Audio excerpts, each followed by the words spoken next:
Assalamualaikum, salam sejahtera dan selamat kembali semula ke channel Abang. Terima kasih sangat-sangat sudi nak dengarkan cerita yang Abang nak sampaikan. Hari ini Abang nak sampaikan juga satu cerita. Tapi ceritanya panjang, dia ada sejarah di sebaliknya. Jadi sebelum kita mulakan cerita, marilah kita sama-sama berdoa kepada Allah Ta'ala. Semoga dipanjangkan umur, dimurahkan rezeki, diberikan kesihatan yang baik untuk kita semua, dipermudahkan segala urusan kita dunia dan di akhirat.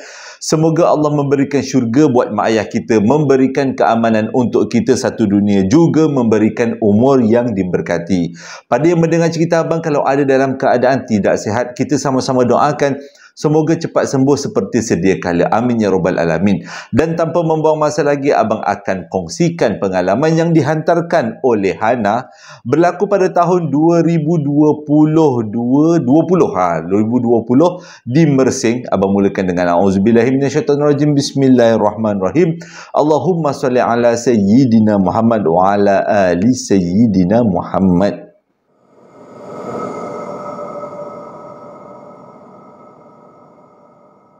Cerita kali ini dikongsikan oleh Hana berlaku pada tahun 2020 dekat Mersing. Hana sebenarnya ada 3 orang adik-beradik. Dia ada abang, dia tengah-tengah dan dia ada adik yang bongsu. Ceritanya bermula pada tahun 2020. Hana dapat berita yang cukup mengembirakan yang dia ni dapat bertukar kerja daripada Borneo ke Semenanjung.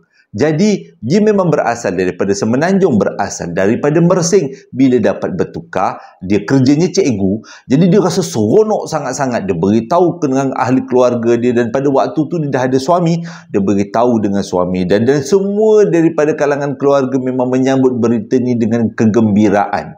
Tapi tak sangka berita ni adalah satu permulaan kepada hidup dia.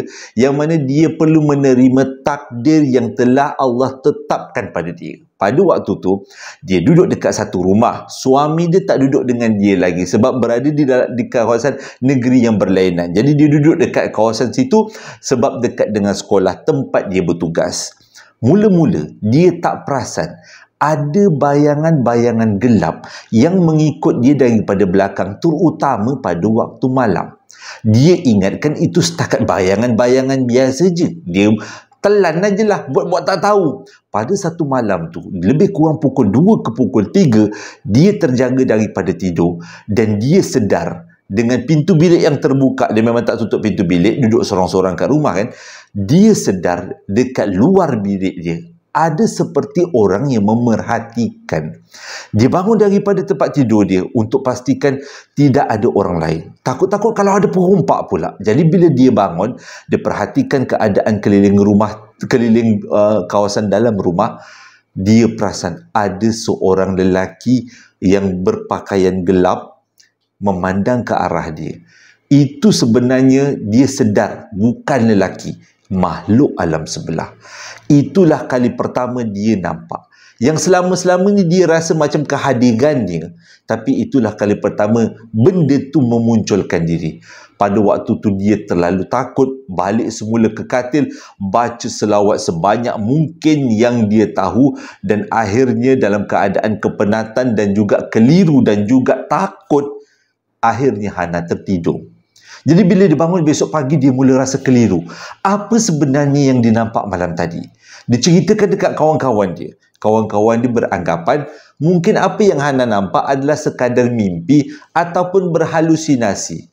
Jadi bila balik daripada sekolah, sebelum tidur, Hana siap-siap baca ayatul kursi, baca 4 kul, baca selawat Nabi sebagai satu perlindungan supaya malam kedua dia tidur, dia tak akan dikacau. Tengah-tengah dia tidur lebih kurang pukul 3 pagi, sekali lagi dia terjaga. Tapi kali ini dia berhadapan dengan sesuatu yang berbeza daripada malam sebelumnya, iaitu kehadiran seorang nenek tua. Dia pada waktu tu yakin nenek tu bukan daripada alam kita. Kerana dengan bentuk tubuhnya yang bongkok, mukanya yang agak sedikit pelik dan kehadirannya dalam keadaan yang samar-samar, dia yakin tu bukan manusia. Dan dia pandang nenek tu. Nenek tu berlalu akhirnya, tapi dia berlalu dengan senyuman. Siapakah dua benda ini? Kenapa dia datang rumah Hana pada waktu tu puas berfikir, tak habis fikir pada malam tu. Dan bila besok paginya, dia bercerita benda ni pada abang dengan adik dia. Dan yang lebih mengejutkan lagi, abang dengan adik juga menerima tetamu yang sama. Cuma adik berbeza sedikit. Ada seekor harimau besar datang pada malam yang ketiga. Waktu adik dia mengalami kehadiran dua makhluk tadi.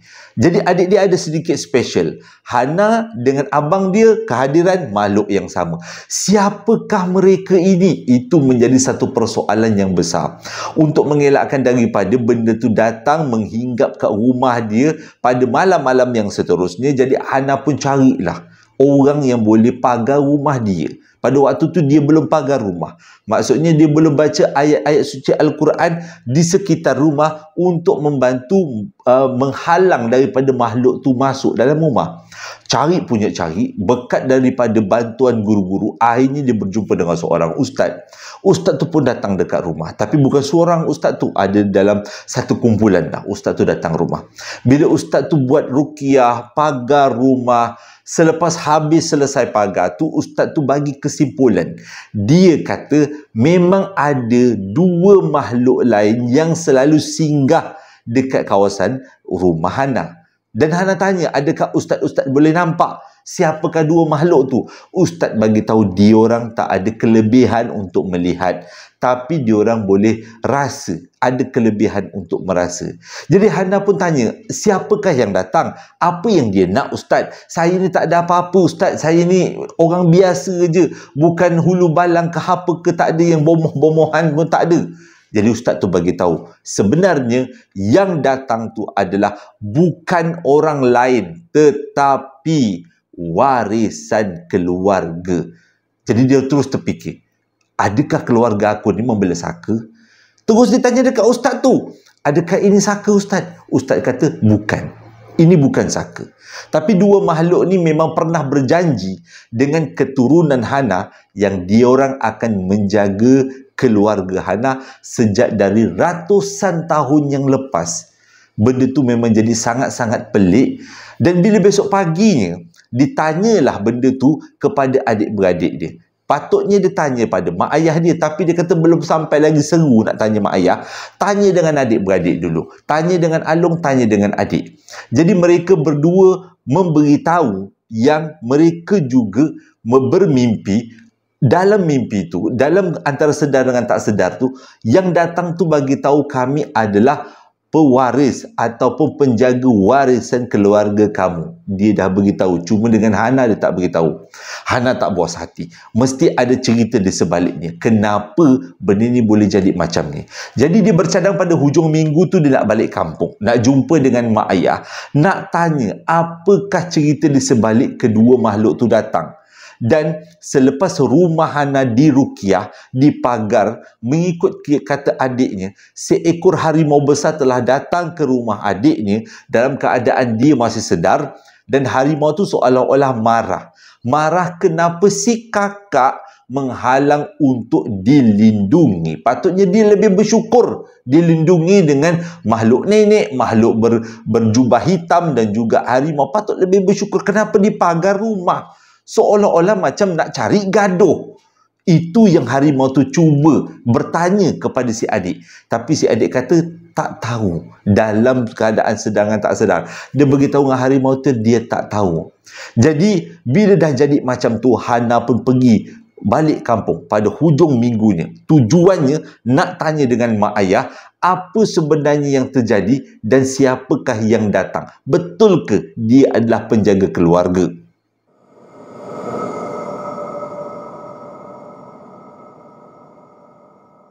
Perjalanan daripada rumah Hana ke kampung mengambil masa lebih kurang 2 jam perjalanan. Dan sepanjang perjalanan tu dia duk fikir, apa benda makhluk dua ni? Kenapa dia cuba-cuba nak melindungi?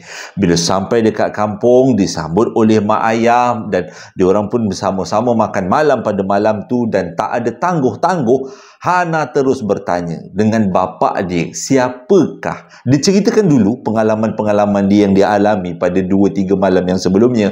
Dan di pengalaman tu pula sama dengan abang dengan adiknya, cuma adiknya ada kelebihan sikit, iaitu harimau yang datang tu, harimau yang besar. Dia ceritakan semuanya pada ayah, dan pada waktu tu ayah tercengang. Ayah memandang ibu, ibu memandang ayah. Pada waktu tu Hana dah rasa ada benda yang tak kena dengan keluarga ni. Jadi dia terus tanya dengan ayah, berterus terang, ya tolonglah bagi tahu. Jadi ayah dia kata, ayah perlu ceritakan perkara ni sejak daripada awal kejadian.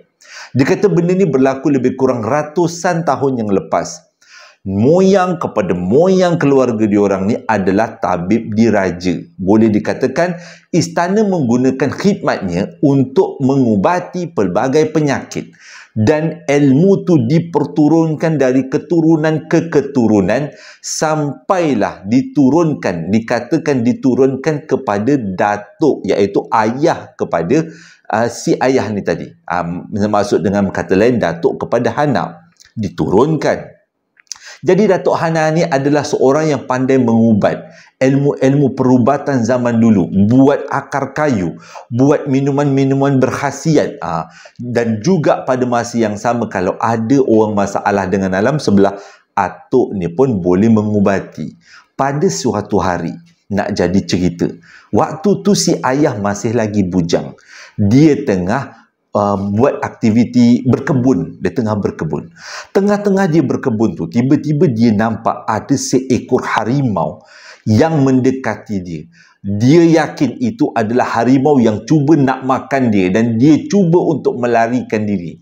Tapi pada waktu tu kedua belah kaki dia seperti terpasak ke dalam bumi. Betul-betul tak boleh bergerak. Dia dalam keadaan tawakal. Apa yang terjadi lepas ni, dia tawakal. Sama ada dia dibaham oleh harimau ataupun dia dicederakan oleh harimau, dia tawakal. Itu yang bapa dia ceritakan pada Hana. Jadi Hana dengar apa yang terjadi seterusnya, Pak. Dia kata. Jadi pada waktu tu dia cuba untuk mengawal keadaan, tak banyak bergerak untuk biarkan harimau tu pergi sebelum sempat membaham dia. Dia diam, tak bergerak, tak cuba untuk melawan dan tak cuba untuk mempertahankan diri.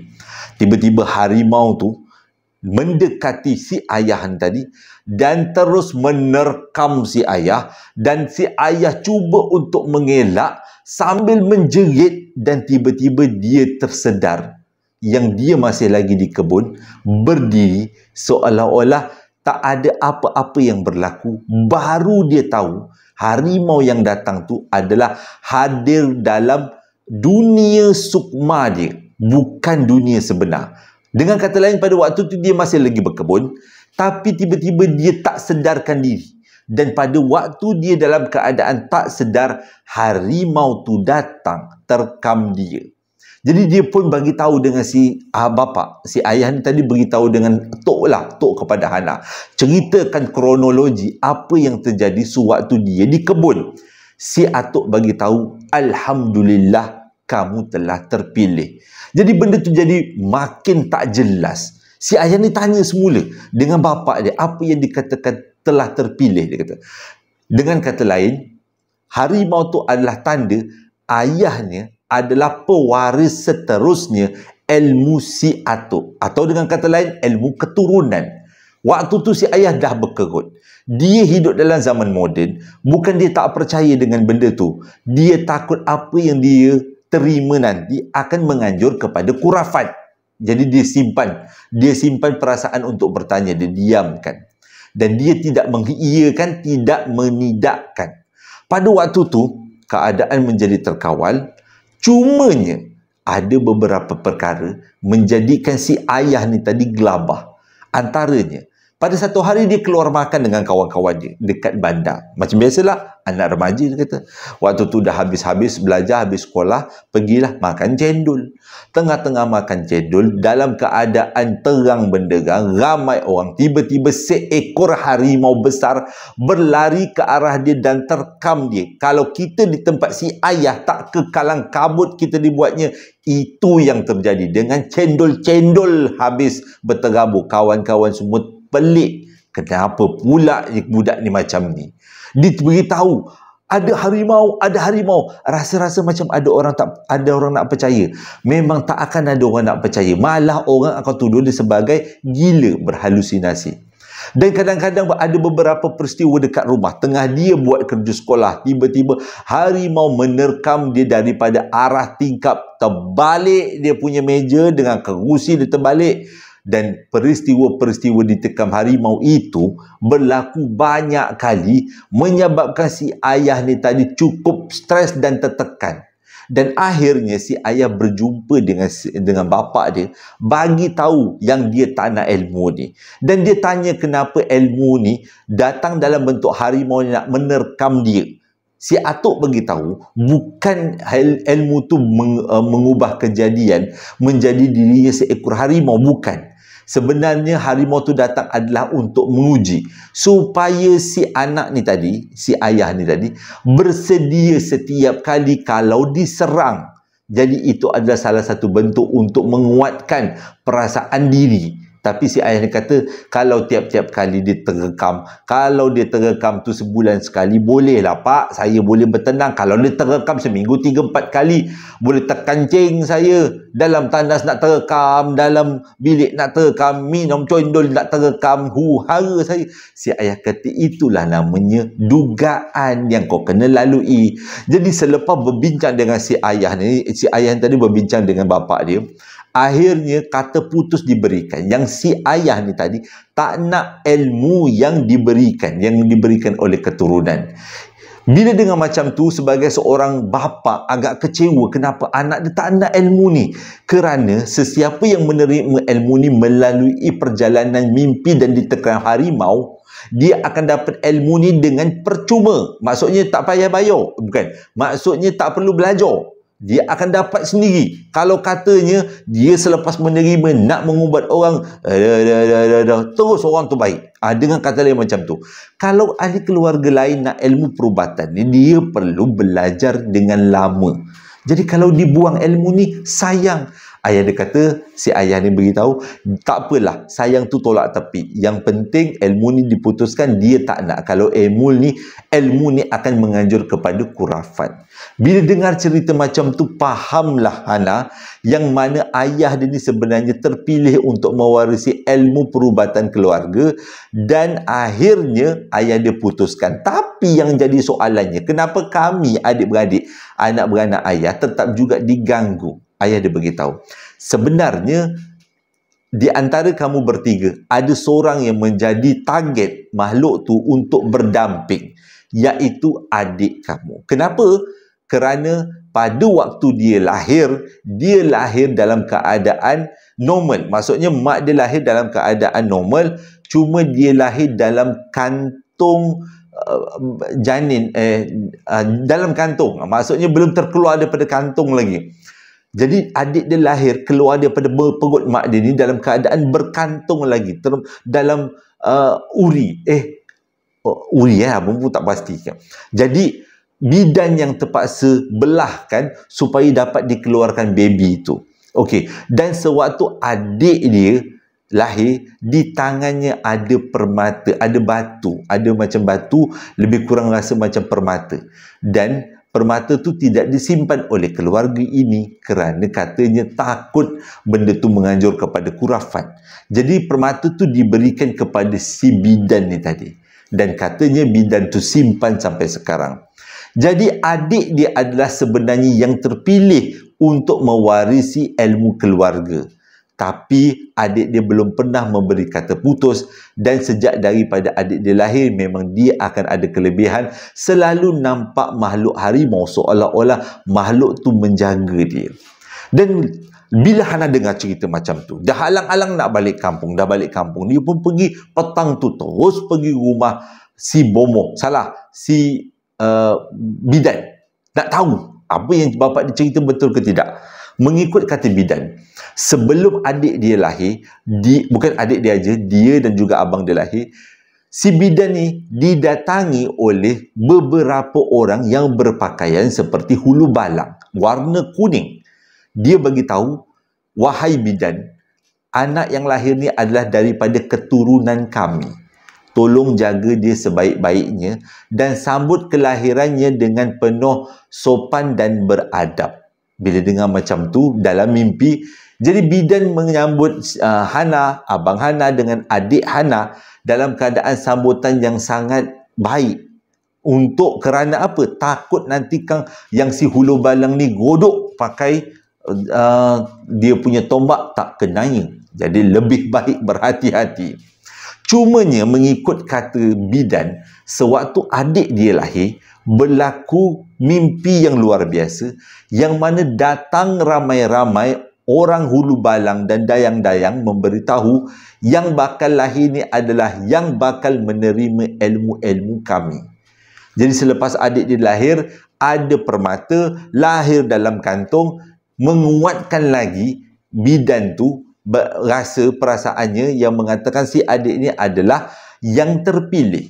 Bila dengar cerita macam tu, Hana pun tanya dengan bidan tu, mana permata yang adik dia pegang sewaktu adik dia lahir? Bidan tu bagi tahu, kalau boleh jangan dilihat, jangan ditengok, biarkan dia disimpan, jangan dikacau. Sebab Hana tak nak ilmu tu, abang dia tak nak ilmu tu. Jadi kalau tengok batu tu pun tak guna. Okey.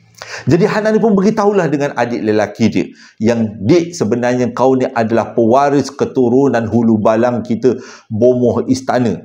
Bila dengar macam tu, adik dia bercakap, adik tahu. Dan adik selalu diberitahu dalam mimpi.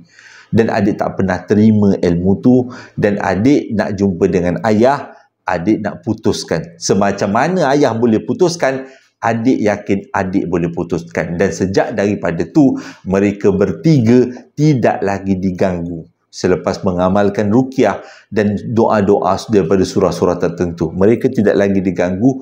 Cumanya permata tu yang jadi masalah, masih lagi disimpan, dan adik dia masih lagi boleh nampak kehadiran makhluk harimau. Hana dengan abang dia tak ada lagi. Dan ini adalah cerita tentang rahsia keluarga.